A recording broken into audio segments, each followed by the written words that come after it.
Welcome back, everyone. You know, I always love it when you send us stuff that makes me really stop and think, and this one is no exception. Oh, yeah. What is it this time? Well, you know how we've been talking about the origins of life and all. Right, of course. One of the biggest mysteries there is. Exactly. And one of you sent in this really fascinating PBS space-time video. Okay. It's basically asking, what if the essential ingredients for life, like the building blocks themselves, actually came from outer space? That's a pretty mind-bending idea. I mean, we've all heard about that whole alien-seeded life on Earth thing, right? Right, like that classic image of a spaceship just dropping off microbes or something. Yeah, haha, exactly. Panspermia, they call it. Panspermia, right. But the video points out that there isn't really a lot of solid evidence for that. Yeah, panspermia is a pretty fringe idea in the scientific community these days. But there's this other concept they talk about, what was it again? Pseudo-panspermia. Pseudo-panspermia. Yes, that's it. And that actually is gaining traction these days. And it's a little bit more nuanced, right? Yeah, it's not about full-blown aliens sending life to Earth. Right. It's more about the idea that those crucial organic molecules, the ones you absolutely need to even get life started, those might have actually formed out in space. Right, like in those vast clouds of interstellar dust and gas, or maybe on comets and asteroids. Precisely. And then those molecules somehow got delivered to Earth, maybe through meteorite impacts or something. Right. And then those little cosmic care packages could have given life on Earth a huge jumpstart. Exactly. So our deep dive today is really about the evidence for that. For pseudo-panspermia, the idea that the basic building blocks of life, even the ones in your very own DNA, might have extraterrestrial origin. Pretty wild stuff. So we've got that PBS space-time transcript, and there's some really fascinating science. Absolutely. Some compelling arguments and recent discoveries that really make you think. So should we jump right into the evidence? Let's do it. Okay. So one of the things that always blows my mind is how quickly life seems to have popped up on Earth after things cooled down enough for liquid water. Oh, yeah. That's always been a puzzle. I mean, geologically speaking, life appeared pretty darn fast, maybe within a few 100 million years or even earlier, according to some tentative biosignatures. Right. A few 100 million years might sound like a long time, but in the grand scheme of things, it's pretty quick. Yeah, cosmically speaking, it's like a blink of an eye. Exactly. And the video points out something really interesting. It makes you wonder if natural selection, that whole survival of the fittest thing that drives evolution, if it really had enough time to get us from simple elements to full-blown cells in that short window. That's a key point. It took billions of years for stars to form and elements to cook up in those stellar furnaces. Right. And then even after Earth formed, it took a while for things to settle down and cool off. So the time frame for life to emerge, at least according to the fossil record, it does seem a bit squeezed. So that's where the idea of getting a little cosmic boost becomes really intriguing. Exactly. What if those first steps, the really hard part of getting those complex organic molecules, what if that didn't actually happen on Earth? Like, imagine a delivery service, but for life's building blocks. Ha! Pretty wild thought. Okay, so let's just define this clearly. Pseudo-panspermia, as the video explains, is basically the idea that some of the really complex molecules that are crucial for life, for abiogenesis, that whole process of going from non-living matter to life, the idea that they might have formed out in space, maybe even before Earth existed. Right, and then they got delivered to Earth and kickstarted the whole process. Like, imagine skipping a few chapters in the How to Make Life manual. Right, like Earth got a cheat sheet. Okay, so the video then goes back to some early research that really tried to tackle this question of how those building blocks could even form. Famously, the Miller-Urey experiment back in 1952. What was the big deal about that? Oh, the Miller-Urey experiment. That was a classic. Basically, what they did was they tried to recreate the conditions of early Earth in the lab. Like a little mini Earth. Exactly. They had a flask with water, which was their little ocean, and then they had this mixture of gases like hydrogen, methane, and ammonia. To simulate the early atmosphere. Right, and then to simulate lightning, they zapped it with electrical spark. So they just zapped it, and what happened? Well, what they found was amazing. After just a few days, they started to see these organic compounds forming in the flask. Like out of nowhere? Well, not exactly out of nowhere, but from those simple starting ingredients. They even found amino acids, which are, like we said, the building blocks of proteins. Wow. So it was really groundbreaking because it showed that under the right conditions, you could get these complex organic molecules forming from simple inorganic stuff. Right, so the chemistry for life was definitely possible here on Earth, at least in theory. Right. But then the question becomes, well, how unique is that?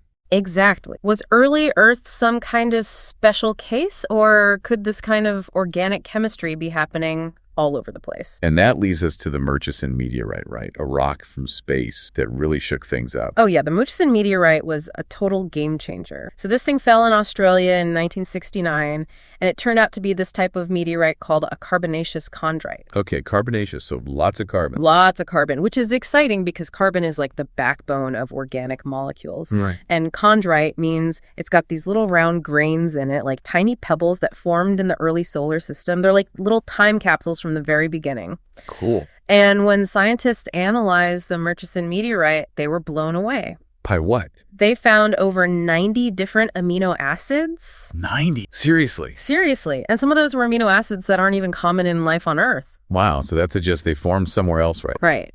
It was a huge clue that this complex organic chemistry wasn't unique to Earth. It was happening out in space. And not just amino acids, they also found nucleobases. Which are? The building blocks of DNA and RNA, the molecules that carry genetic information. So they found like the alphabet of life in a rock from space. Right. That incredible. That was a huge deal. And remember, the Murchison meteorite is estimated to be around 7 billion years old. 7 billion. That's older than our sun. Exactly. So this complex organic chemistry was already happening out there in space long before our planet even formed. Wow, it really puts things into perspective, doesn't it? Absolutely. But, you know, with meteorites, there's always this nagging question, could it have been contaminated after it landed on Earth? Right, like maybe some earthly molecules got mixed in. Exactly. But there's a really cool finding in the Murchison meteorite that points to a truly extraterrestrial origin. It has to do with something called chirality. Okay, I've heard of chirality, but it's always sounded kind of complicated. It is a bit technical, but basically it comes down to this. Lots of organic molecules, like amino acids, can exist in two forms that are mirror images of each other. Like your left hand and your right hand. Exactly. They're like the same molecule, but flipped. Okay. And we call these forms left-handed and right-handed. Go And ahead. the really cool thing is all life on Earth uses only left-handed amino acids. Like a universal preference. It's one of those weird quirks of life that we don't totally understand, but when they analyzed the amino acids in the Murchison meteorite, they found a mixture of left-handed and right-handed forms, roughly equal amounts. Huh. And that's what you'd expect if those molecules formed through random chemical processes in space, not through biological processes on Earth. Wow, so the fact that they're mixed, that's a really strong clue that they came from somewhere else. It's one of the best pieces of evidence we have. So this Murchison meteorite was kind of a smoking gun, so to speak, for the idea that these building blocks of life could exist out in space. Absolutely. It was a huge leap forward.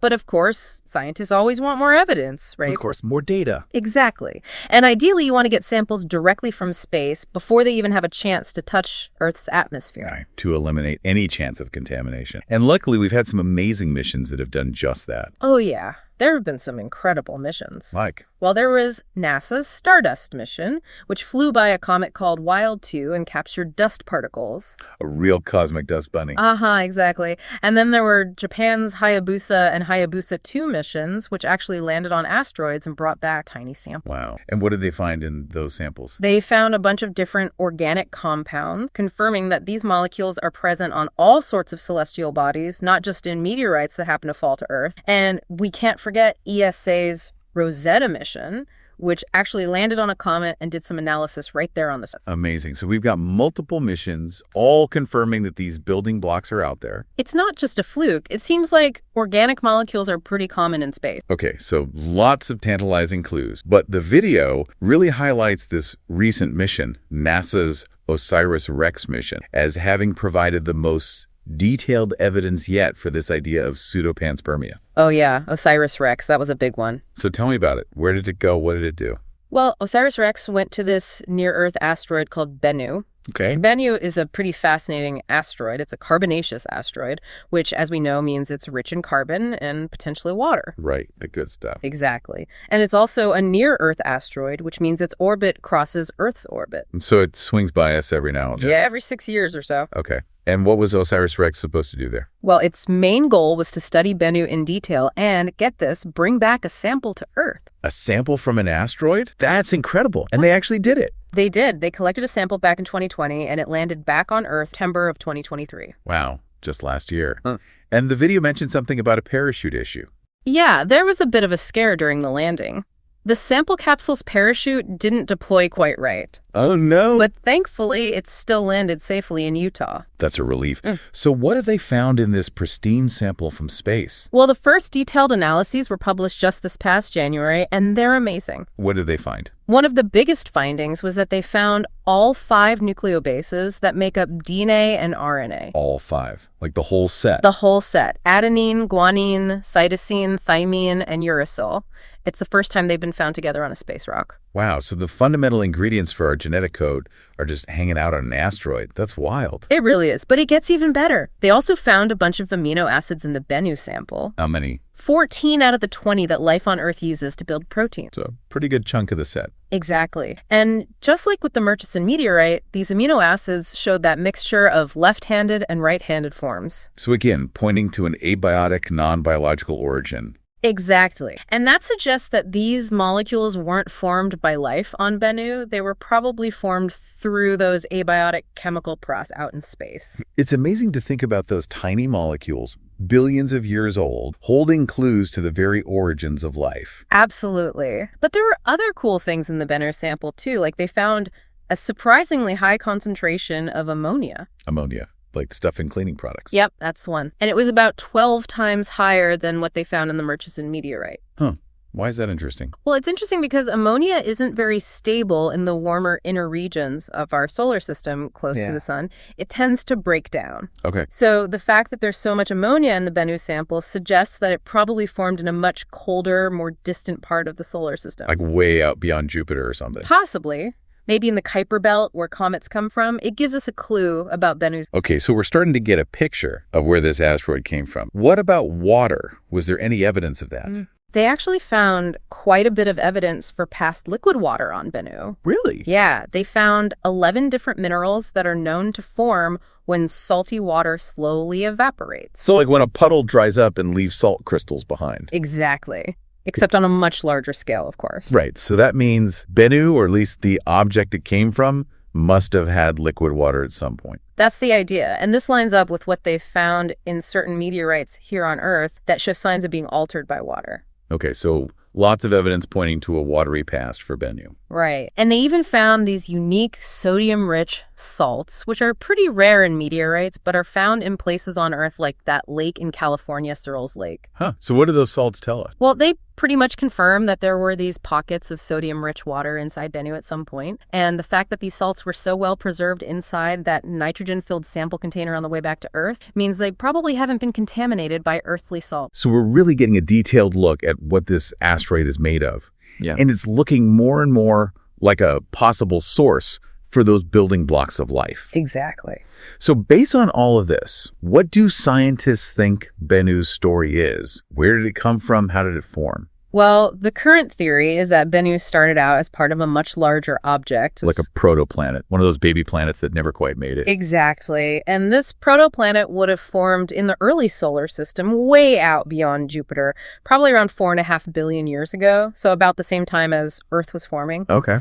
And out there in the cold outer reaches, this protoplanet would have lots of ice. Right. But then something heated it up from the inside, maybe radioactive decay, and that melted some of the ice. Okay. And then you've got these internal pockets of liquid water, rich in all sorts of dissolved minerals. Like a warm, mineral-rich bath. Pretty much. And that's where those complex organic molecules, like the amino acids and nucleobases, could have formed. It would have been a perfect environment for that kind of chemistry to happen. Wow, so this protoplanet was like a giant incubator for life's building blocks. Exactly. And then at some point, this protoplanet got smashed apart. Like a cosmic car crash. Yeah. Pretty much. Right. Maybe it collided with another large object and then all the scattered. And some of those pieces became asteroids like Bennu. Exactly.